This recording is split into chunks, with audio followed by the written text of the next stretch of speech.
Have you ever found yourself consumed by a sudden flare of rage, only to regret your words and actions moments later? Do you wonder whether it's possible to face life's injustices without letting anger burn you from the inside out? Welcome back to the channel. Today we are diving into the ancient practice of forbearance known as Hanarient in the Buddhist tradition to uncover how cultivating inner stability can not only diffuse our anger but also shield us from its lasting damage.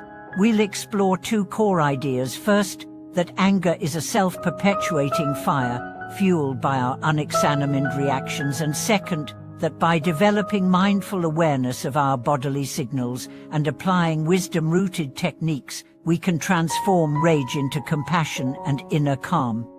Anger often strikes without warning. A harsh word from a co-worker, a cut-off in traffic, or an unexpected slight from a loved one can ignite a storm in our mind. Modern psychology confirms that unchecked anger correlates with high blood pressure, heart disease, depression, and a host of stress-related ailments. When we allow our fury to spiral, we not only harm others with our words and deeds but also erode our own well-being, like an ember burning through dry tinder. In the Buddhist framework, forbearance is far more than mere suppression of anger. It is an active, empowered calmness, resilient strength that neither denies our emotional truth or lets it dictate our behavior. It begins with stopping the rising flame, noticing the first tremors of anger in our body, accelerated heartbeat, tightening chest, rapid breath, a flush in the face, and pausing long enough to intervene. Simple tools such as deep, measured inhales and exhales, a brief shift of attention to a neutral object, or silent recitation of a soothing phrase can diffuse the explosive momentum before it hijacks our mind. Beyond this initial interruption lies the deeper work of transforming anger. Instead of forcing ourselves to swallow resentment, we learn to question its roots. What am I really afraid of losing? Whose pain am I not allowing myself to feel? By reframing another's harshness as a cry from their own suffering, we cultivate compassion in the very moment anger rises. This is not weakness but inner strength, the ability to meet hostility with understanding, to disarm conflict with empathy. To illustrate, consider the story of Lee, a mid-level manager in a fast-paced firm. After a tense meeting where a colleague publicly challenged her proposal, Lee felt her chest tighten and her vision narrow with indignation. In the past, she might have lashed out or brooded all night. This time, however, she recognized the telltale signs of anger and excused herself for a moment.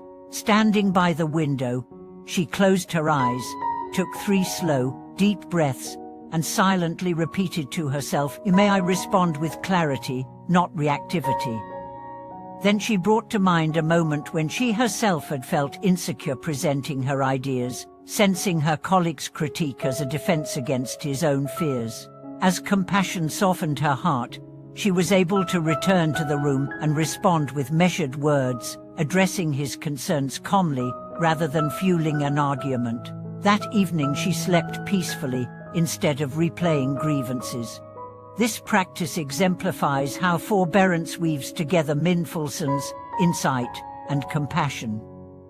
It requires 3 pillars of cultivate: awareness, building the skill to sense early warning signals of anger in body and mind; interruption, applying simple, timely techniques, breathing, visualization, gentle movement to halt the emotional escalation; transformation, engaging wisdom to reframe the situation, inviting empathy for oneself and others, and consciously choosing a compassionate response.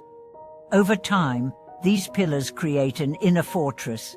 The initial sting of insult no longer pulls us off balance, because we have learned to greet it with curiosity rather than blind reaction.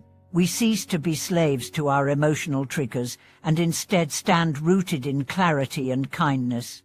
In the next segments, we will delve deeper into each pillar with enriched storytelling, contemporary psychological insights, and step-by-step guided exercises. You'll hear accounts from people who have turned lifelong rage into quiet confidence, witness parallels between ancient Buddhist masters and modern neuroscientists, and discover practical ways to integrate forbearance into your work, family, and social life.